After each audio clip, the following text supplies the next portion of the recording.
Hello, everyone, and welcome to Write Hive 2026. This panel is Cozy Stories and Why They Matter.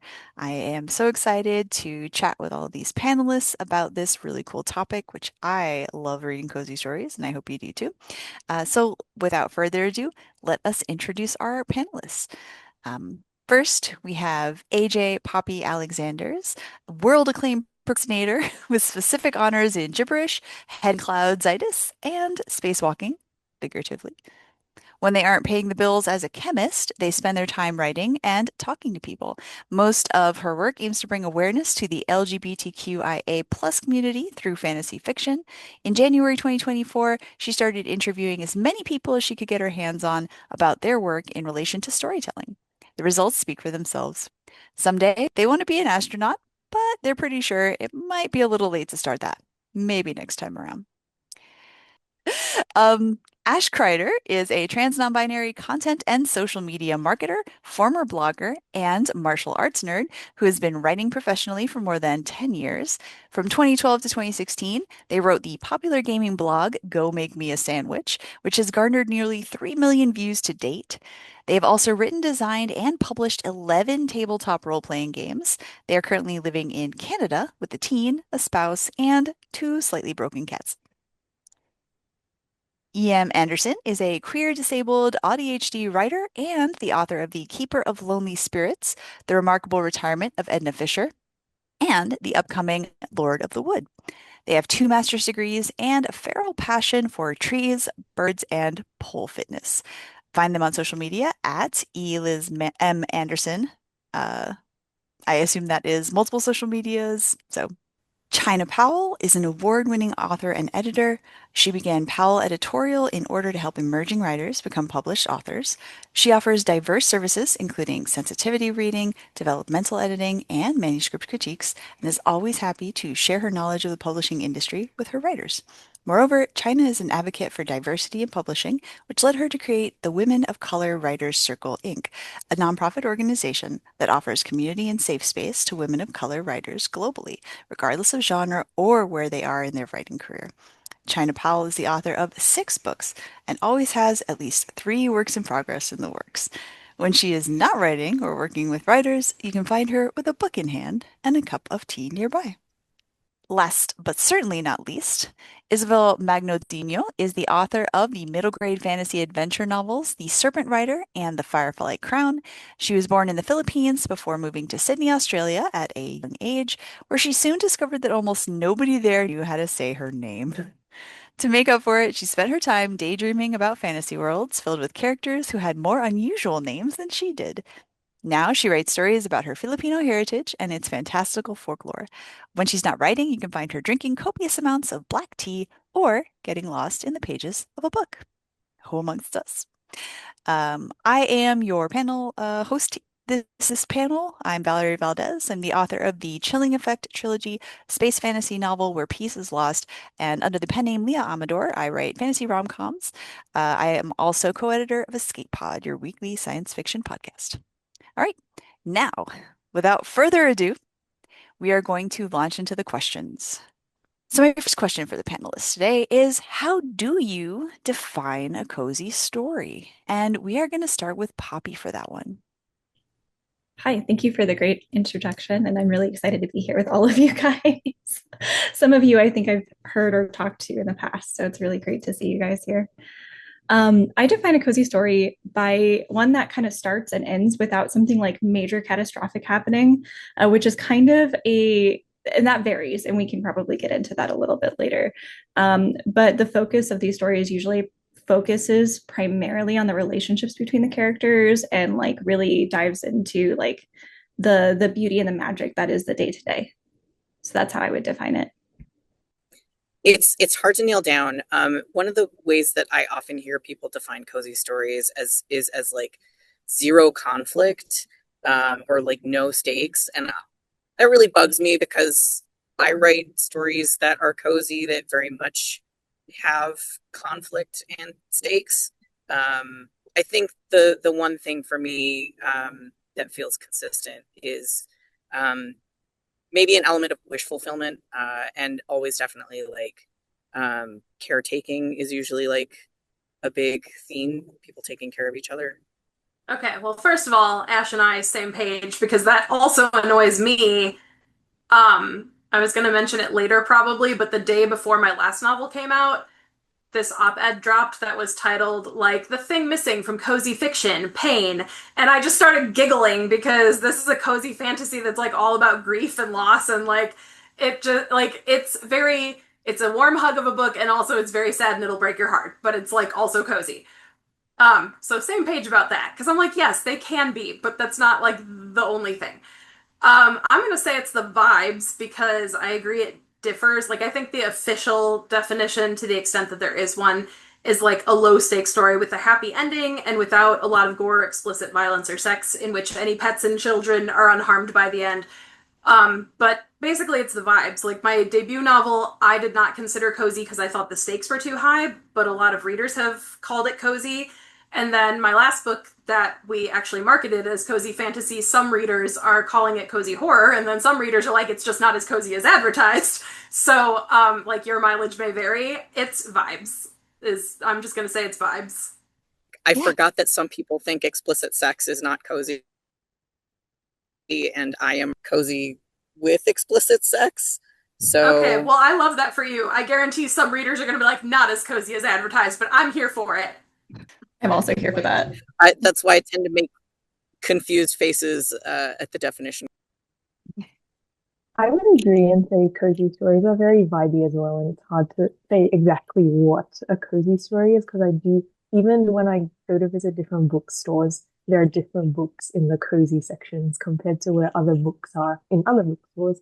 So I would say for me, and at least like what I like to read and write as cozy, they just generally focus on characters, so they're very character driven rather than plot driven, and it just focuses on like the day-to-day lives of the characters rather than what's happening in the world around them so much as how the character goes through it. And at least the stories I love writing, they generally focus on trying to find a home and belonging and themes like that for the characters that are involved. So yeah, it is hard to say exactly what a cozy story is, but that's how I go about it in my writing as well. I feel like a cozy story is one with generally low stakes, but they're also the sort of stories that help you mentally reset and recharge. Usually the narrative is both focused on like community or relationships, but also like everyday life. Um, you're not going to be jumping off trains or dodging bullets in a cozy story, even if there are bullets somewhere in the story, it's like the conflict is a little removed from the reader. Great. We definitely are in agreement on immaculate vibes here, it sounds like. So we're going to go now into our follow-up question, which is now that we've defined what we feel our cozy story is, what is the purpose of a cozy story?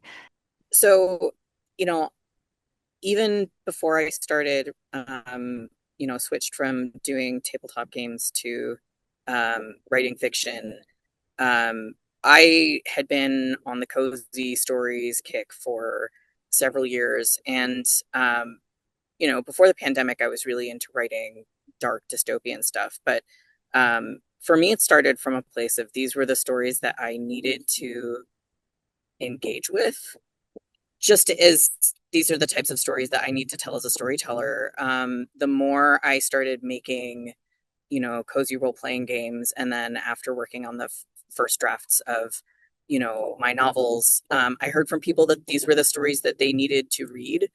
The world is just so on fire right now, and especially if you are in any way marginalized, especially if you're disabled or queer or trans.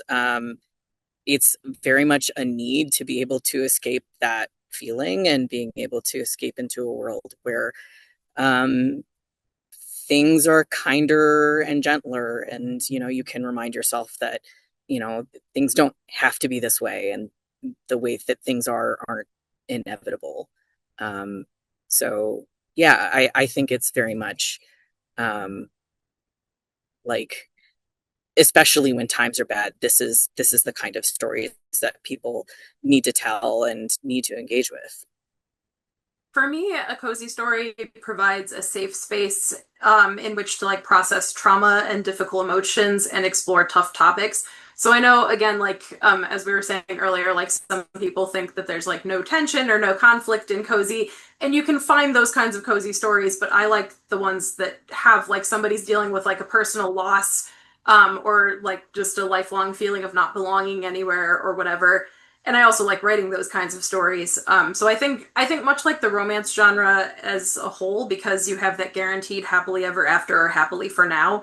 I think cozy is similar in that like you can have those tough conversations because you know it's going to be okay in the end. So it's like a safe space to have the conversation. I believe that the main purpose of a cozy story, at least for me, is to entertain, not necessarily to excite or thrill, but to feel like a gentle escape from reality. Of course, all books kind of have an element of escapism, but it's more of a gentle escape. They still, of course, have to be interesting and, attention grabbing, but they're the kind of stories you snuggle up to. Um, the ones that you can like reread over and over and still feel that same joy, still feel that same comfort. Um, the ones that kind of refresh refresh your mind. I just think that they're for comfort and relaxation Mhm. mainly. I think cozy stories are something that's very relatable to the majority of us in daily life because unlike other types of fiction where stakes might be really intense or like the world is going to end if I make one mistake type thing, most people don't have to deal with that. Like our struggles are a lot more intimate and it's more based on our relationships with other people. So I think the purpose of a cozy story is just for readers to have something to relate to in fiction, whereas a lot of the heroes that we read about, it's like, well, we're not gonna have to defeat this evil warlord or else the world is gonna explode or something. Most of us have more day-to-day, like everyday sort of stakes that are still important to us, even though they're not necessarily life or death. So I think the purpose of a cozy story is just for most people to have something to relate to and be inspired by, that we can also be heroes of our own stories in some way. Like we don't have to face down this world ending threat. We can be heroes in our everyday lives too. I think basically everybody has pretty much touched on that. A lot of it is really important that, especially in a world where we don't have easily accessible community besides in our phones, a lot of people aren't engaging with community in person. It's really nice to come back to that and remember that there are people, there is love in the world, there is that spark, especially in a world that we live in today. So, in addition to all of the wonderful things, yeah, that's why it's so important, especially these days, to have that. Absolutely. Community connection, human connection, emotions. What are some different types of cozy stories? So we've talked about a few of the differences that define cozies, why they exist, what they're for. How would you then start to kind of categorize the variations between them potentially? E? Well, so first of all, there are a lot of different cozy subgenres, which I feel like people forget because, they'll be like, there's no conflict in cozy. And I just like cozy mystery has been a thing forever. And I'm like, there's like been a murder. It's still cozy as over, not for that person, but like overall as a book, it's still very cozy. So there are like different cozy subgenres, like cozy mystery, cozy fantasy a little more recently. There's even cozy horror, which I have stumbled into with my most recent book. So there's different subgenres, first of all, which means you're going to have different plots just inherently and the different potential for different levels of stakes and conflict. And I do think I think it's kind of a spectrum. Like it's never going to have like those really like world-ending stakes, like Yxavel was saying. But there is like a spectrum from like higher stakes to like just kind of pure fluff. And so I think cozy stories can kind of fall all along in there. Yeah, like you said, there's the whole range of cozy stories. So there's cozy fantasy, sci-fi mystery, but also like you said, I think it just depends on how each story fits into the vibe of coziness. So for example, in cozy fantasy, whereas non-cozy books might add scary elements like orcs or ghosts or evil warlord that's set on world domination, and the characters have got to fight him off in this really high epic stakes battle conflict type thing.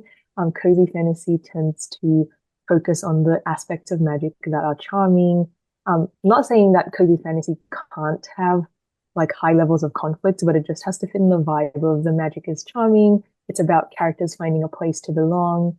It's about characters and their relationships with each other, that sort of thing. Similarly with like science fiction, instead of focusing, like say these characters are on a spaceship and they're going on a one-way trip out to deep space, it's more about finding belonging among the crew on the starship rather than, oh, space is really bleak and empty. That another science fiction book that's not cozy might focus on. And yeah, even with cozy mystery, even when there's a murder that's happened, it doesn't focus on like the bloody details of the murder or like how, yeah, that sort of stuff, but it's about the relationship between the people in the town and how they come together and try and solve the mystery. So yeah, it can go across a whole range of different genres and cozy stories, but as long as it hits the vibe and it's about the characters, it's about belonging, home, that kind of stuff. So I actually had a little bit of trouble like going over this one, and because cozy can mean so many different things, like across genres, like he was saying, um, and even like as Isabel is talking about the avoiding like the warlord, the magical bad guy at the end of the dungeon. Um, but we also have cozy stories like Runaway to Evil, which is exactly I'm going to go kill the evil, sorcerer, and it turns out that it's fine. And when she gets into the dungeons, it's for therapy. It just depends on how like you tackle it. I think the types that I was categorizing in this question specifically were like how we drive. They're like very different and sometimes very specific ways that the plot is driven, and they're kind of more tropes, which I always think is really interesting. So I read a lot of fantasy, like cozy fantasy. So I'm talking like Jenna Wolfhard, I'm talking Jay Penner, uh, Rebecca Thorne, Travis Baldry, all of those. And they have very similar tropes. You have like competition, you have somebody got murdered, you have I'm looking for this one thing that I wanted my entire life, and I have an opportunity to get it, but I have to go through all of this. And so that's how I categorize the types of cozy fantasy. But beyond that, there's so many more because it's going to depend on the other subgenre of it, whether it's fantasy, whether it's horror, whether which is really cool, by the way, or mystery or anything like that. Yeah, it does make sense to then again like slice it even thinner, kind of like, okay, this is this genre versus this subgenre versus this other subgenre is going to hit very differently, right? Yeah, that does make a lot of sense. First thing that comes to mind for a lot of people are like cozy mysteries, which I love. I love. But they're just also light-hearted, quiet stories. Like I said, that can be about seemingly mundane things, like a day in a garden or talking with an old college professor. Or they can even be things, like in A Psalm for a Wild Bit, where there's a um robot and a monk going on a journey. They can really be pretty much any genre, but it's kind of but they're just low stakes. I like cozy stories that are I like ones especially because I'm a nerd set, in bookstores or set in a small town or a cozy village or something like that. But like I said, there are a wild array of cozy stories out now, especially I've gotten really into like the cozy fantasies, which I think are really fun. Lately, I've been really into um like Jose Saramago, anything. I know I'm gonna butcher his first name, so I'm just gonna say Mhm, Kawaguchi. mhm, Um, like I don't know if you know, like, but he writes a lot of um very cozy, like this one is set in a coffee shop, this one is set in a bookstore, this one. And they're just like kind of random, but mhm. they're fun to read. This is kind of difficult because like I don't read horror or mystery, but I like certainly am aware of cozy horror being more of a thing recently, and like cozy mysteries he was referencing like has been around for forever. I'm kind of surprised we're not seeing more cozy sci-fi, frankly. But really, like, cozy is a vibe that can apply to like literally any genre. Like a cozy story can be pretty much anything. I think the reason it tends to get restricted to certain genres and why we're only just now starting to see more people getting into like cozy horror is just because it gets pigeonholed in the same way that romance does, where people tend to, you know, in the same way that romance gets called, low stakes or even no stakes because the stakes are emotional. Like, I think that's the one kind of common through line of cozy is that the stakes are very much emotional. And, there's definitely a lot of people who don't see that as like as legitimate. But really, like, any genre could be cozy. Like, I can't remember that, but there was like a post a zombie apocalyptic movie based on a book that came out a few years ago that was very cozy, and it had zombies. Was So it like, was it Warm Bodies? I just have to ask. yeah, Yeah, that's the it's one. the one zombie Love it. movie I like, and it's Yeah, and it's cozy, which blew my mind when it came out, and it's like literally one of my favorite books. I love it so much. But yeah, so like really like um you do tend to see it like certain genres more strongly, but really like I think anything could be cozy if you work on breaking the genre hard enough. Cozy sci-fi is about to hit pretty big. And the reason that I say that is Rebecca Thornton is just publishing one, and I think that that's just going to roll. So that'll be interesting to see. And I've heard of a couple people talking about wanting to write something like that. So I feel like people are coming around to the idea of writing a cozy sci-fi. Also, A Psalm for the Wild Built by Becky I was Chambers gonna say is Becky to Chambers, yeah. absolutely die for. I read it earlier this year and I just like cried. I cried so hard. It was like not, it was embarrassing. I also feel like the worse things get, the less serious people's questions are about like what is the point of cozy? Like I feel like there's a lot less explanation needed now than even 2 years ago. Sometimes things get more self-evident, alas, even if we would rather that they did not. All right, so our next question then is for all of you, specifically with your writing, is how do you approach coziness in your stories? I start with mood. I like writing descriptive scenes. I love description, which is probably why I was so into Gothic when I was younger. I love writing setting and writing like interiority as well. And I love reading those things. So when I read it, it makes me feel as though I'm actually in the room with the characters and it closes that distance. I don't feel like I'm just a fly on the wall. I feel like I'm just one of those characters who might not get as much, page space, but I feel like a character. So I like writing those things and I like reading those descriptive moments. So I start by thinking about what descriptors I could use that my reader may relate to, at least to some extent, and then I go from there.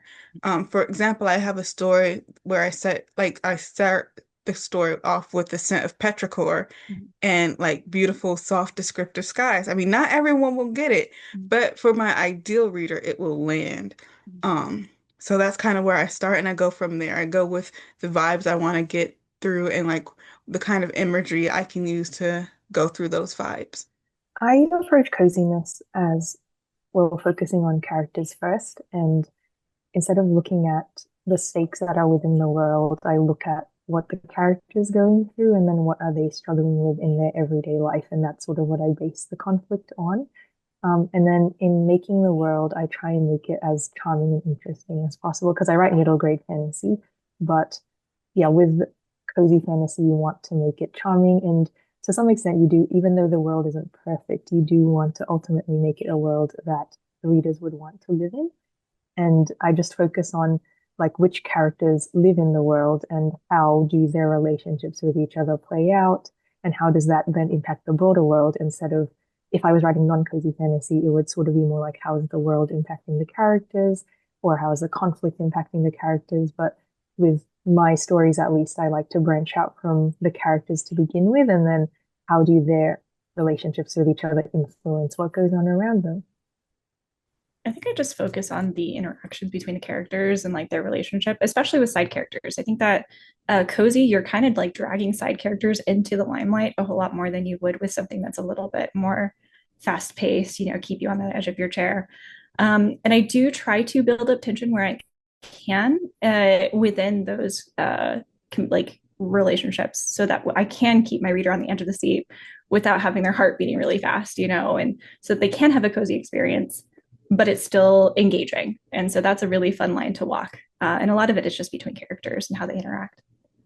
Like I do tend to include themes that a lot of people, see as kind of incompatible with cozy. Like recovering from trauma and emotional abuse is like a big thing in all of my stories. Um, for me, a lot of it comes down to one of the things I'm obsessed with is queer neurodivergent people caring for each other because no one else will. And I think that like de facto kind of gives a cozy vibe. Something I learned from, doing role playing games for a long time is when you write about the things that are compelling for you, they naturally resonate with other people. So there's always an element of like wish fulfillment in my stories that then reads very much as cozy to other people. One of the side characters in Parksville Community Witch is a poltergeist who loves doing chores because I was like, chores are the worst. But if instead of being horrible, you just had a poltergeist that was like, I would love to do your dishes, like that would be awesome. And so like including those, like Yxavel said, like definitely like things that read as charming, but not worrying so much about what other people find charming, but like thinking about like where are the areas in my life that I struggle as a queer neurodivergent person and what would make my life easier. And the response is always like pretty universally like, oh my God, that's I would love that. So yeah, just bringing an element of like personal wish fulfillment for me, the author. Yeah, it kind of relates to like Isabel's notion of a world that is charming that you want to live in, right? Like yes, a poltergeist that does my dishes. Yeah, and the thing is on a lot of like writing focused social media, people talk about like people fixate on like what readers want to read, and like that's always like in my experience been a losing question because when I started really leaning into my kind of obsessions, but also like very much writing my own wish fulfillment, like that was what people responded to like the strongest. So yeah, I think coming at it from the angle of just, what do I wish I had in my life? Because invariably, when I focus on it from that angle, like people respond to it a lot stronger. And it tends to get read as cozy, apparently. I do not. I don't, just in that, like, I really never set out to intentionally do it. I think first of all, like Isabel has talked a lot about how it's like they tend to be character driven stories and with more of a focus on character and character relationships. And that is just generally where my interest is. I don't care. This is going to sound so terrible because I'm a writer. I don't care about plot. I don't care about world building. I'm like, can't I just have these two guys who are just running around bonding with everybody? Like, that's like all I really want to write about. And so I think also my interests generally more align with cozy. Like, I love writing found family. I always write tons of plants and birds. I'm a birder. Like a generally cottage core aesthetic. I like writing older main characters, which tend to be associated with coziness. Like you have an old lady running around doing things, suddenly it's cozy, no matter what she's doing. And like I will write about like violence and physical injury and abuse and have discussions of these things, but if they happen on the page, they're generally not graphically described because I'm not interested in describing it graphically. So I think it's less that I have an approach to it and more that just my interests as a writer frequently just happen to align with what people consider cozy. I do have stories like I have one work in project wrote one project right now that like I did kind of set out and I started planning it, and I was like, I think this will be another cozy fantasy.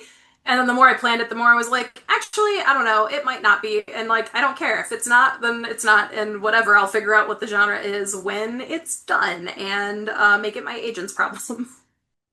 That's really important, I think, is to, like, as Ash was saying, as E is saying, to write what you love, because that's, you're not going to get a good story otherwise. To what extent can a cozy story contain conflict, as we've been discussing somewhat? And what drives a cozy story that doesn't really have any conflict, do you think? This is the tough question. I think, like we've been saying, it really just depends. There are lots of cozy where this is world ending. Like the conflict that is happening is ultimately world ending. One of Jenna Wolfhardt's books, for example, was, hey, if this doesn't work out, I have an entire army that's coming and it's going to take over the island and people, it's high stakes, except the focus, the immediate focus is that it's like a competition, if I remember correctly. It's been a while since I read the book. And so in order to get through this, or in order to get through that, to save whatever, and all the relationships between, and the coming of age and the coming into your own and the community building, that's all here, even if you have this larger overarching theme that's like, oh, maybe the world will end, or maybe it won't, because you're building this community up. And this is where the story is focused. And I think that is where the limit comes in. That's how we define the cozy, is even if out here is just like so much, there's a lot happening. As long as we're focused here, we can get that cozy vibe.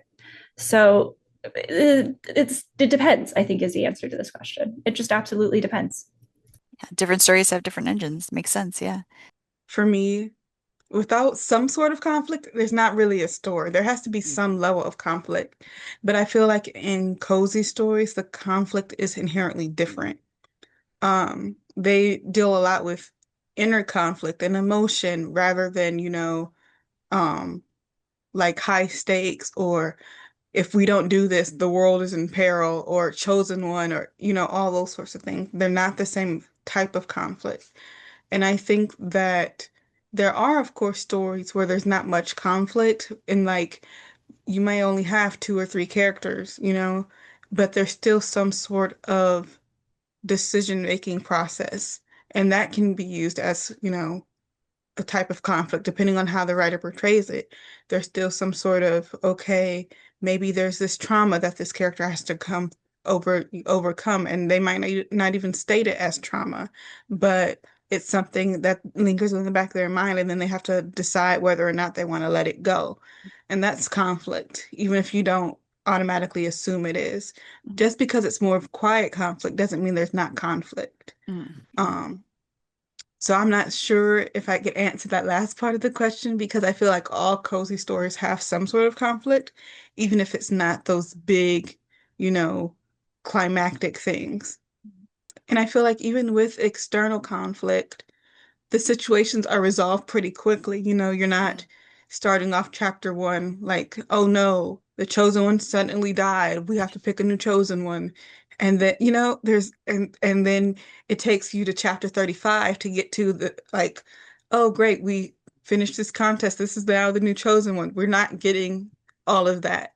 We might get it 2 or 3 chapters, but there's no um and that conflict usually isn't the main purpose of the story. If there is a lot of conflict, it's usually more the inner conflict that matters more to the story than the external conflict.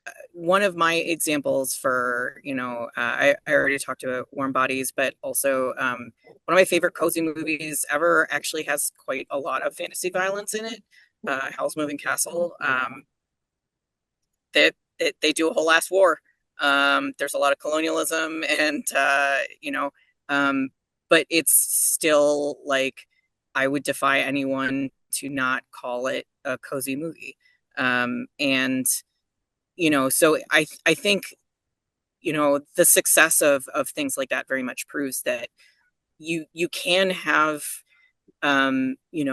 nation level stakes, and you can have violence and trauma, and still make a story that ultimately is cozy. And just generally in my experience, like even the coziest, like the stories that gets described as, like low or no stakes, being someone who writes romance, I think there's a difference between, no, like something feeling like being described as no conflict, but just because the stakes are personal doesn't mean that there isn't conflict. Like you can very much have conflict that's internal, and for people who live with a lot of privilege, that conflict can end up being invisible. um, you know uh, One of the things that I'm discovering in beta reading one of my current works is that all of my cis beta readers just don't perceive closet narratives that aren't literally I want to kiss someone of the same gender or I am at the opposite binary gender. And I think in the same way that people who haven't, people who haven't been raised with an identity that is less than kind of struggle to see um, that there is actually internal conflict and struggle because they haven't experienced it themselves, and tend to write that off as like, oh, there's no stakes or there's no conflict. But like it exists, it's on the page. It's just because, it's a type of story that people value less inherently because of what it's about. So I guess I'm not answering the question by kind of quibbling with the premise of the question, but yeah, there you go. I mean, subtextual conflict is still conflict, like you said. It's not that it's not there. Is if you can't see it, that doesn't mean it's not there. That just means you didn't see it. Like that's totally valid, I think. I am also going to quibble with the premise of the question because I think, like Ash, I think conflict is a much broader term than people think it is. Like, to use a silly example, if your character needs to brush their teeth but they're out of toothpaste, that's a conflict. It is a very, very low stakes conflict unless they have like a big date coming up or something and they don't, they need to not have morning breath. But like, it still counts. It's still conflict. And then to speak to what Ash said, because I started thinking about something that happens toward the end of The Lord of the Wood, and the main character who has undiagnosed autism, undiagnosed mostly because of the setting, is like it's a very big internal conflict for him, and it's just something that feels like a very big deal to him. And my editor was like, but it doesn't have to be a big deal because of these reasons. And I gave this like very long rambling answer as to why it was a big deal. And then at the end I was like, oh, I guess I could have just said he's autistic, Dina, and that would have been like to him it's a big deal because it's a change, and change is a very big deal if you are autistic. Like I think nobody likes change, and neurotypicals who claim they do are lying, but I think nobody likes change, but I think if you're autistic, like it's a whole it's a whole new level of not liking change. And so it was this thing, and I know that there are going to be readers who get to the end of the book and see this thing and are like, what's the big deal? He can just do this and it'll be fine. But I think the autistic readers will be like, it doesn't matter if it will technically be fine. It's a big change, and that is a big deal to him. So it's not like the main conflict of the story, far from it. But it is just one of those things where readers who maybe don't have that experience will think that it's not a conflict at all, and readers who have had that experience will be like, well, yes, it is. You just don't get it because that's not how your brain works, and that's fine. But like for me, this is in fact a conflict. And then I also think, to answer the first part of the question that I don't have a quibble with, to what extent it can contain conflict, I think it is less about containing it and more about like how the conflict is presented. So like I think Yxavel used the I think it was you who used the example of like unless it was Poppy. I don't remember it. I'm very sorry. Whichever one of you it was who was like, there's like a war back here, or like a world-ending stake, but then up here, there's like we're focused on this instead, or we're focused on these characters instead. So like for example, so while drafting The Lord of the Wood, it was supposed to be a cozy fantasy again. And then while drafting it, some things happened in the story that had me leaving notes for my editor, like, can this happen? And the story is still cozy, asking for a friend, and that was the point where it shifted from cozy fantasy to cozy horror. So the coziness did not change. You have like strong family dynamics. You have like some romance going on. You do have like a sentient forest kind of trying to murder people, but it has good reasons for it. You're on the forest side.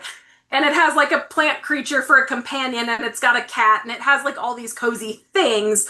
But there are some things that happen that we probably would not call it cozy fantasy anymore. But it's probably not horrific enough for the average horror reader to be like, oh, this is very horror-y, yay. Like, they might actually be disappointed. We'll find out when the book comes out. So I think it's more about like the scale, and then also just how it's presented. Like, how, like, even in like cozy mystery, where the primary conflict is there has been a murder and we need to figure out who did the murder. Like, the description of like the dead body is usually not very gruesome. Often, cozy mysteries, like poison is usually the weapon of choice because it doesn't do anything really gruesome to the outside of the body where you would see it. You're not going to see like a horrible bloody wound or anything. So like, it's like somebody's died. It's literally a murder, but we're presenting it in a way where it's not as horrific as like a murder would be in real life, I think. So all of those things kind of tie into like, rather than can it contain conflict, but just like, how are we presenting the conflict really? Almost sounds kind of like Spice Level, where it's kind of like, is this open door, closed door? How But explicit are you? perhaps clearer to me than spice level, because everyone seems to have a different definition of spice Oh level, yeah, no, let's and I can't definitely not figure go that there. out. Yeah, I think it just, to answer both questions, it just comes down to character again. Like, how do the characters interact with each other and what do they have to deal with in their daily life? And I feel like you were saying, even if conflicts are really low stakes, they are still conflicts. And if that happened to me, like I woke up in the morning and I was like, I want to brush my teeth, but there wasn't any toothpaste, I'd be so disappointed. And I feel like that type of conflict in cozy stories is particularly important because that's actually what most of us have to deal with, right? Like we have low stakes conflicts that, but if something happens, especially in the morning, right before you head out to work or something, that's actually, it feels like it's world ending, even though in the scheme of things, it's not. Like I wake up and then oatmeal has exploded in the microwave, and then I just suddenly my entire day's ruined because I didn't get a good breakfast that morning. So I think even having tiny conflicts can still mean a lot to the characters. And when people say that cozy stories don't have conflict, I feel like they're just not looking at it closely enough. And ultimately, cozy stories are focused on characters. So no matter what's happening in the world, it's about how the characters go through it and how they live day to day, how they try and find a home or carve out a sense of belonging. And that's what drives the conflict in cozy stories for me. I just have to say, y'all keep bringing up the toothpaste thing. I literally just wrote that scene in a book, like straight up. She is going on a date later, and she has to go into the bathroom where her roommate's taking a shower to get her toothbrush. I just want y'all to know I wrote that before this panel was recorded. It was already in the book. I just want to kind of agree with what he was saying about, it definitely lots of cozy stories have murder in them, and the the draft I'm working on right now, the prologue, a billionaire gets murdered off screen in the prologue, and it's still very much cozy. So Because it's off screen. He I gets was going to murdered, but say, it's because off it's a screen. billionaire. I was No? also going to say that. Also because he's a billionaire, but also because it's off screen. And I was going to say, I'm not sure if it's cozy because it's off screen or if it's because it's wish fulfillment. But I feel like one or possibly both of those things. I do also want to mention, selfishly advocating for explicit sex scenes are a deal breaker for some people, but selfishly, I don't think that makes stories not cozy. But that might just be just because I'm writing them. Because like especially it depends on how they're written and like what purpose they're serving in the story, but yeah Yeah, the stories I have where I have that planned are not cozy, but not for that reason. Like, there are other reasons they're already not cozy, so that has nothing to do with it really. I have a It's lot subjective, right? Yeah. I have a lot of on-screen violence in my cozy books, actually. Which is why I think, like, when I was writing them, I didn't consider them cozy at all. And this is actually like a follow-up question for the rest of you guys, is like, how many of you like started writing and then it came out and people are like, oh, this is cozy. And you're like, what? I guess I'm a cozy author now. Only sort of, just in that, so in the remarkable retirement of Edna Fisher, Mhm. like the stakes are higher. Like they're not like world-ending stakes, but they're definitely like higher stakes. So I wasn't advertising it that way, even though I thought it did have a lot of cozy elements. Like the main character is 83, so and she's like quintessential grandma, and there's the strong found family and like all this other fun stuff. And but then like a lot of readers have categorized it as cozy despite the high stakes. So I'm like, all right, I mean, I won't disagree with you then. That's like I don't think it's not exactly, I just don't personally advertise it that way because I think people looking for cozies might be like, the stakes were too high in this book. So I've mostly had the opposite though with the Keeper of Lonely Spirits, where like we advertise it as cozy, and some readers are like, not as cozy as advertised, and it's probably because it's so sad, but whatever, it's fine. Definitely, like, I found out that I was writing cozy after the first book went out to my beta readers, and they universally were like, this is very cozy. And I was like, okay, cool. I was aiming for fantasy romance, but like, nice to know that there's like that flavor as well. It has caused me a bit of problems though, because books 1 and 2 in the series that I'm working on, very cozy. Books 3 has a face supremacist January 6th coup, and I still think it's cozy, but I'm not sure. So that's going to be a question to talk about with my editor slash publisher when we get to preparing that one for launch. But yeah, there's definitely an element to which I think you can find out that a story is cozy based on other people's reaction. Yeah.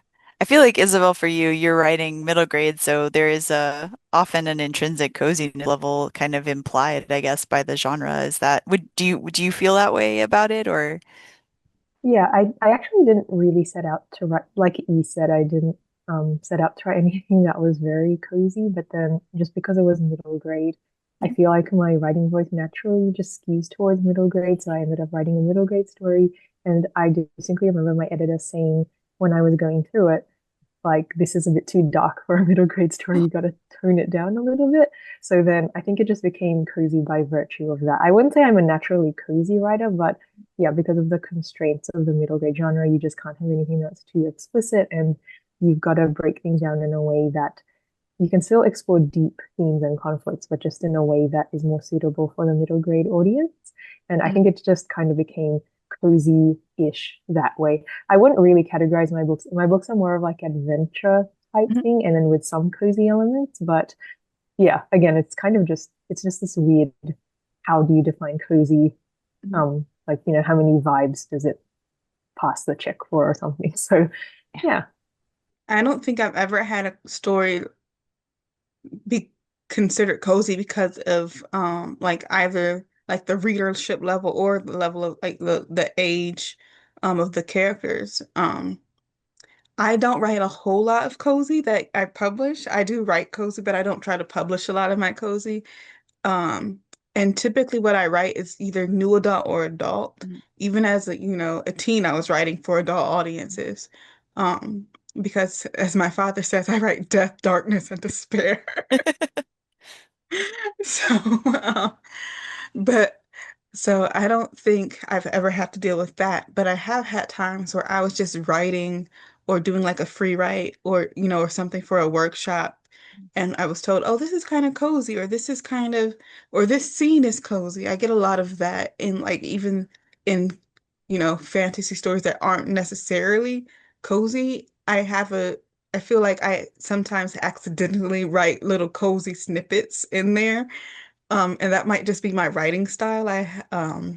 I like being snuggled up with a good book. I like being in the scene, in the moment, and feeling it. And so I think that inherently some of that stuff comes off as cozy. Mhm. Um, but usually that doesn't happen with me. It's like a little break. You don't want to go, don't want to be at 100 the entire time. Mhm. Of course, there are times, where you need that thrill to keep the reader reading, but sometimes you need a break. And as a writer, sometimes I need a break, and I know that as a reader, readers also need a break from that kind of thing. What are some common misconceptions about cozy stories? And I think we've covered some, so let's really dig in here about what do people think they are versus what they actually are. I mean, I think it comes back to the ones I've already complained about, that there's no stakes, that there's no conflict, And those particular criticisms also always come from the types of people who poo-poo romance as a genre. Um, like I just have observed that there's like a one-to-one correlation between people who crap on cozy and people who just crap on the validity of, you know, um, a story where the stakes are primarily emotional or interpersonal.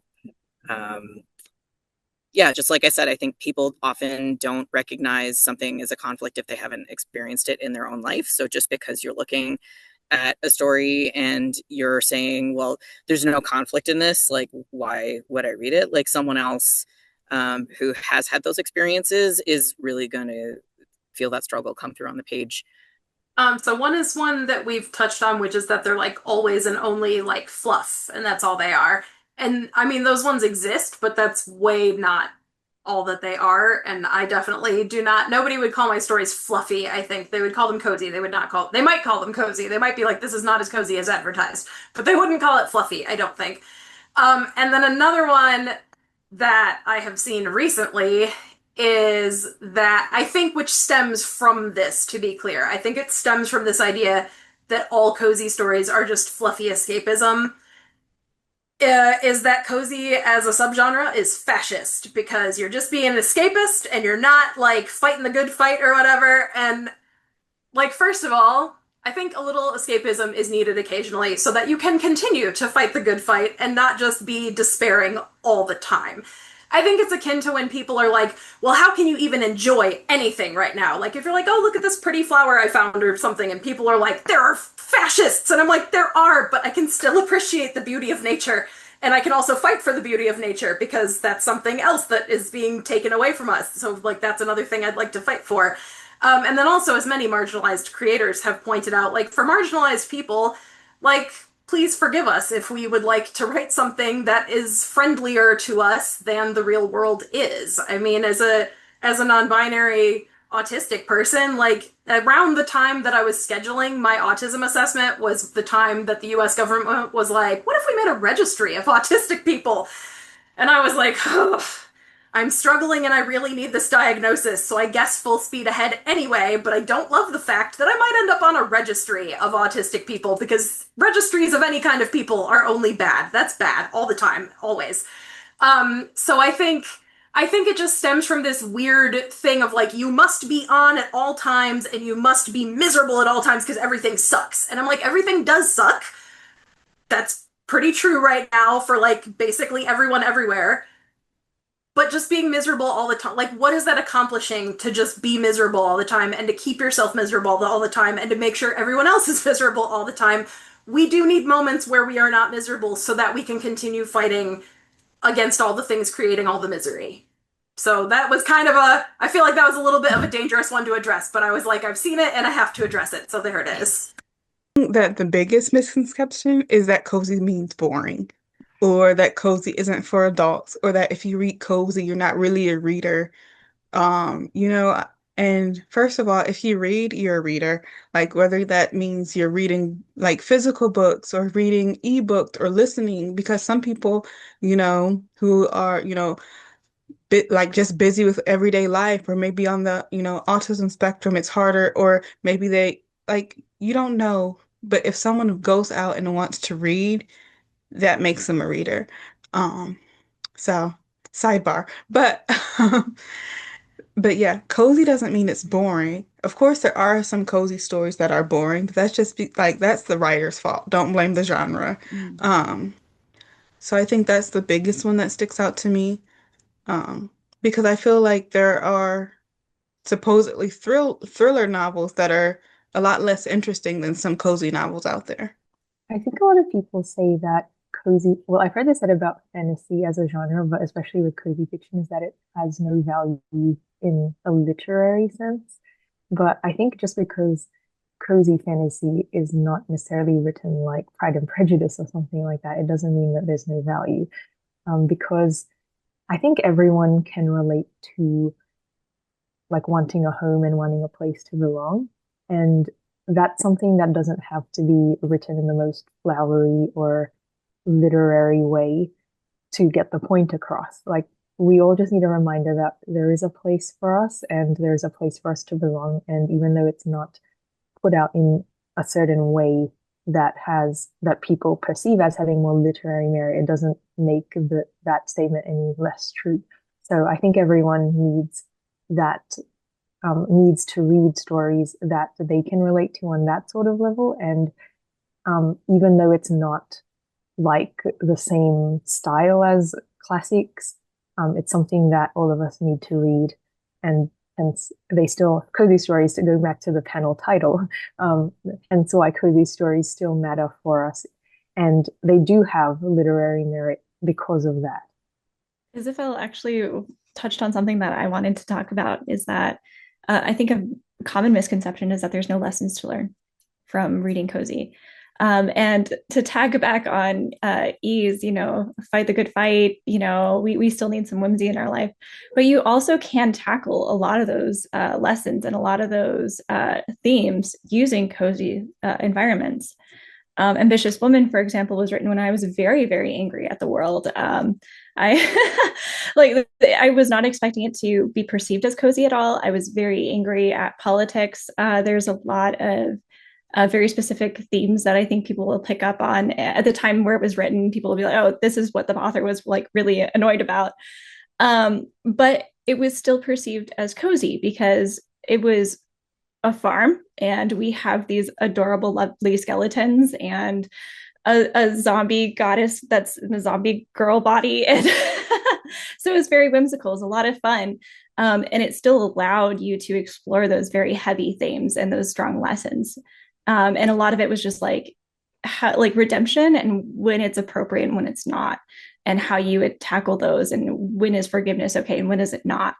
And how do you build those boundaries? And so you can still attack those very, very heavy lessons and do it in a way that is, yeah, just cozy, I guess. And I like what you brought up in terms of whimsy because there's the whimsical of like cottagecore, which I think someone else had mentioned, but there's also the whimsy of like A Nightmare Before Christmas. I mean, Yeah. there's different shades of whimsy there, right? What are some great examples of cozy stories? I know a few have been brought up so far, but it's time to put them all on blast. Yeah, I will probably repeat a couple of those, but I have a list.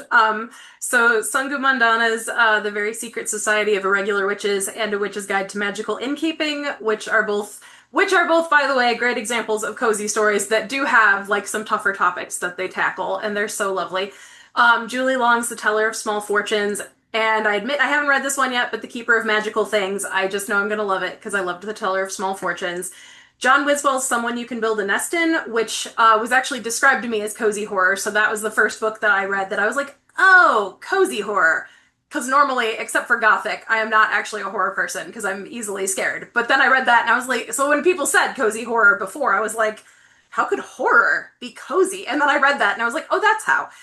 So I don't know if he considers it cozy horror, but that's how it was described to me, and I think it's good for that. Marie Cardno's How to Get a Girlfriend When You're a Terrifying Monster. It's like a tiny little novella. It's sci-fi. It's romance. It's like kind of fluffy, but also there's conflict because the tentacle monster ends up on Earth and has to hide. That was a lot of fun. And then Becky Chambers, we already mentioned, but the Monk and Robot books. So A Psalm for the Wild Built and A Prayer for the Crown Shy, both of which I read this year, and they were fantastic. So yeah, there's your whole, you've got sci-fi, you've got horror, you've got fantasy. There you go. An excellent list. We are already expanding TBR pilot, and we have more panelists to answer this question. So as a middle grade fantasy writer, I would always recommend Julie Ave's books. So she has written middle grade and young adult, but I believe she has more middle grade. So that's the Eva Evergreen Semi-Magical Witch and Eva Evergreen and the Cursed Witch, which is basically like a Studio Ghibli type story about like it's about a witch with only a pinch of magic who has to try and find her place in the world and prove herself even though everyone looks down on her for not having magic. And Julie Ave's latest, or the one that's coming out soon, but I read an arc for, I think it's coming out in August. It's called The Magic Library of Waterfall Way. And that's also a very cozy story about a girl who's a bit of an outcast, but she has to save a magical library in order to find a place to belong. So yeah, Julie Ave just writes a really cozy books, very reminiscent of Studio Ghibli. So always a fan of hers. I haven't really read her young adult canon, but like as because I'm a middle grade author as well, but her middle grade stuff is really cozy and really great reads.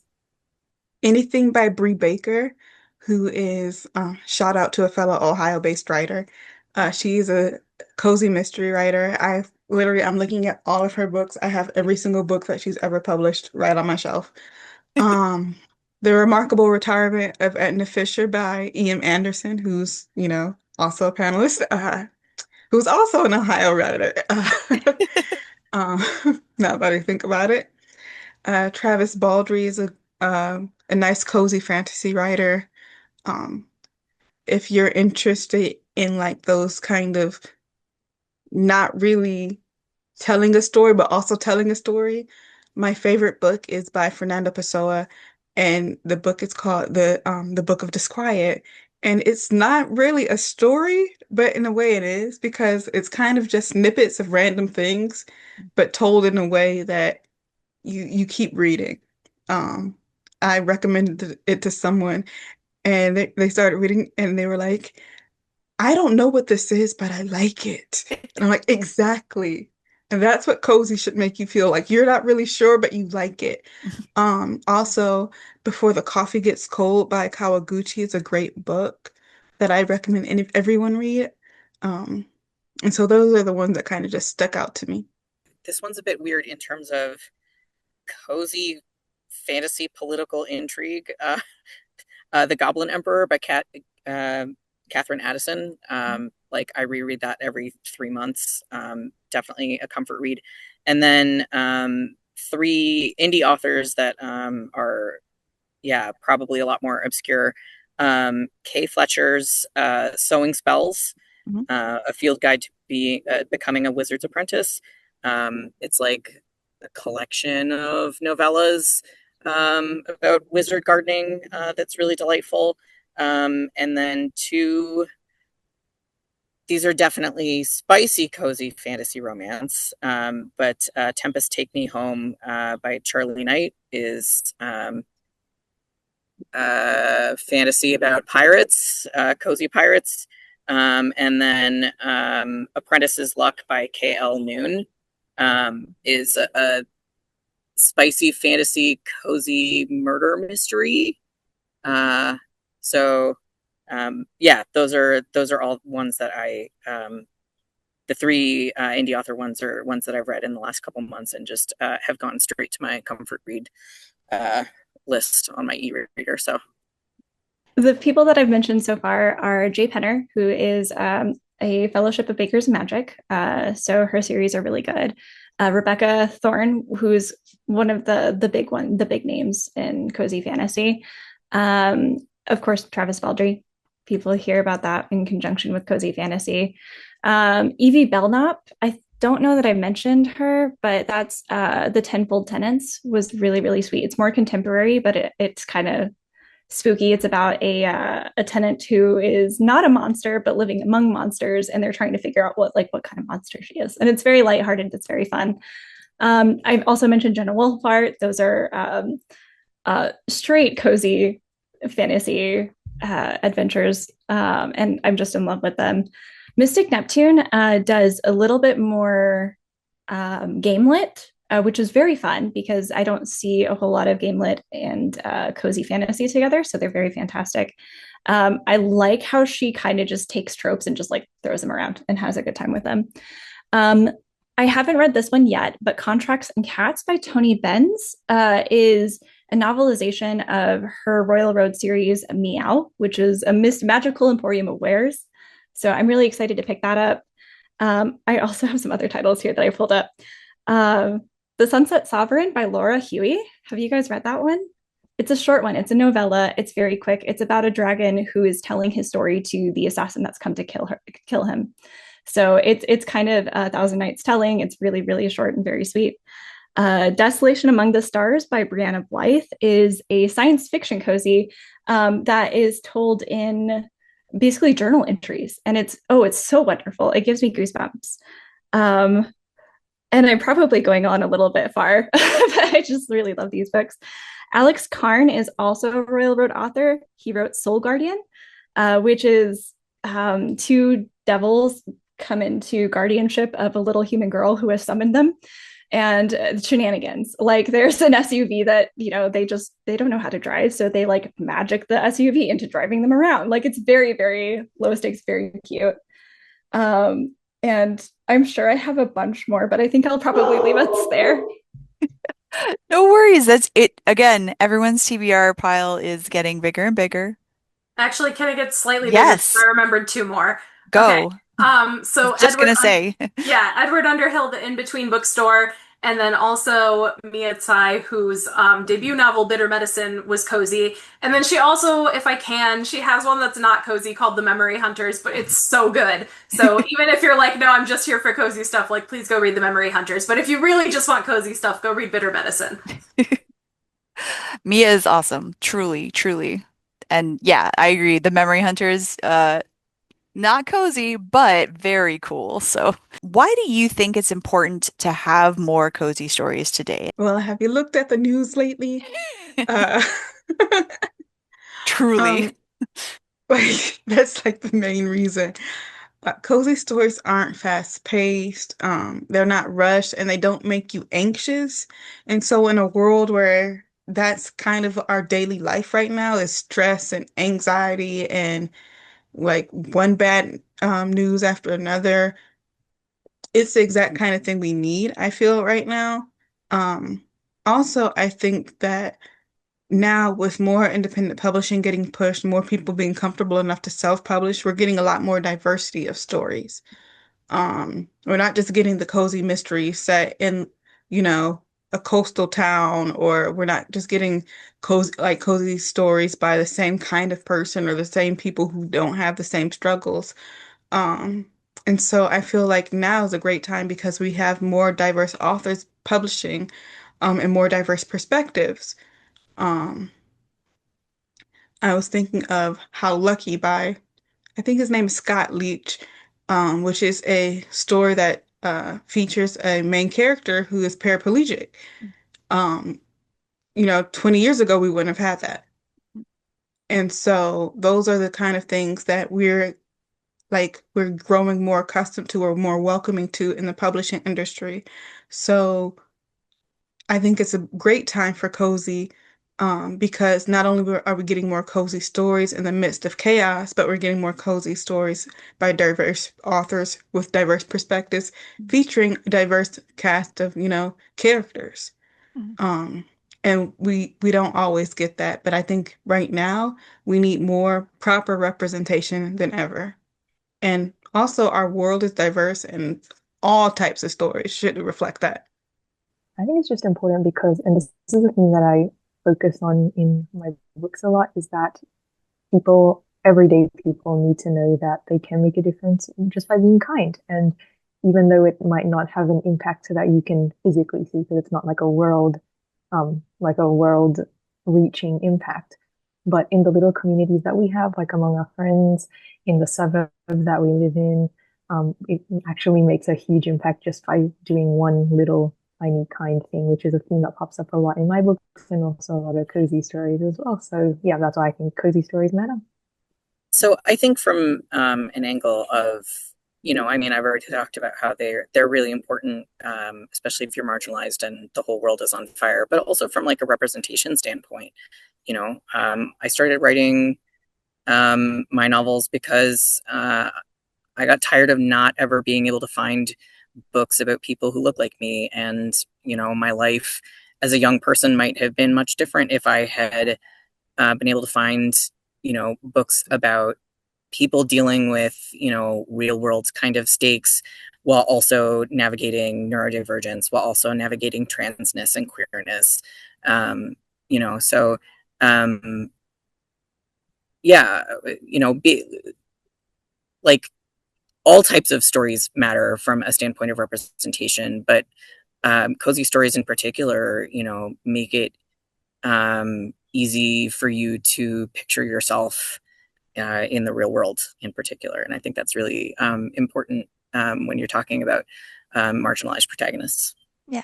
Mirrors and windows. Like you want the mirrors to see yourself, you want the windows to see others. And sometimes you want the combined effect to see yourself in a better place. I think first and foremost, in being able to see yourself and also see other people, you can enjoy cozy fantasy in a way of uh, interacting with themes that you are maybe challenged with day to day. For example, one of mine is for some reason, coming into your name is a really big theme in stories that I write. I don't know why. It was pointed out to me, I think, after the third book that I published that, hey, this name thing keeps coming up. Is that like, are you okay? And it was something that I got to like experience in a safe spot. I think we talked about that way earlier, is that we can address kind of these heavier themes and put ourselves in these shoes and try out these different hairstyles, basically. And that's really important. And it's also, we need cozy stories because we need them right now. With the world as volatile as it is, we just kind of need to remember that whimsy. We need to remember why we wake up in the morning and why that's so important. I also have a whole thing with names in my stories, but I figured that out finally. I'm pretty sure that was a gender thing. But it's a thing in all of my stories always. Um, yeah, so kind of what Poppy said. I mean, it about just the world feels so deeply terrible right now, but cozy stories can remind us that things can be better and that we can make things better. And no, maybe we're not going to go like kill the evil warlord and single-handedly save the world, but we can build community and we can take care of each other. And that may not feel like a lot when there's like just a cascade of horribleness at all times, but that actually does, like, that is the ground level work that needs to be done to fight back against those other things.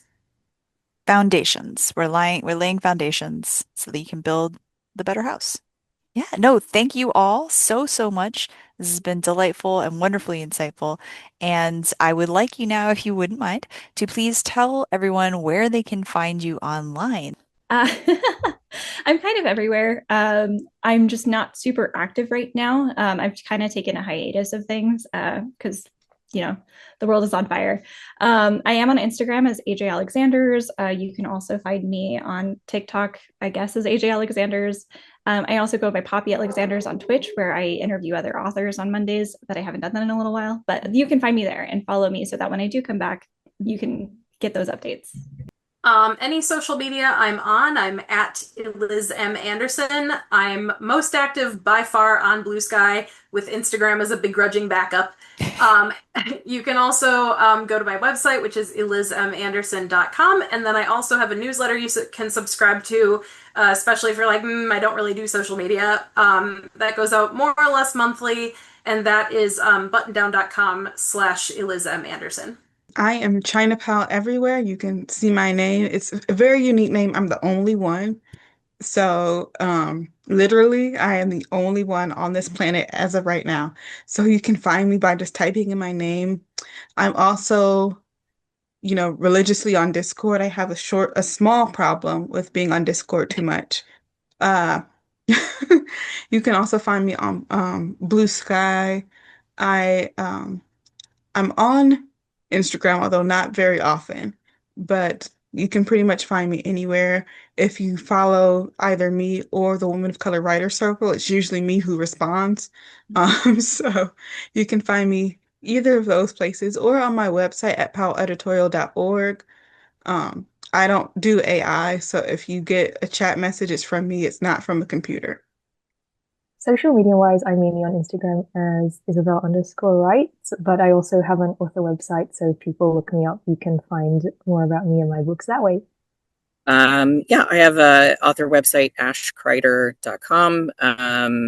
Like E, I am very active on Blue Sky and only begrudgingly active on Instagram. Blue Sky is at Ash the Stampede, and Instagram is just ash.kreider. And I also have a button-down mailing list that I infrequently email people from, that's linked to from my website. Awesome, awesome. And I am Valerie Valdes. You can find me at valerievaldes.com. And I am also on Twitch. The kids are asleep, which is when I stream. And on Blue Sky, Valerie Valdes as well. Thank you again, everyone. once again has been super delightful, and look forward to sharing this panel when the time comes at Write Hive. So thank you, thank you, thank you all, and we'll see you at the con.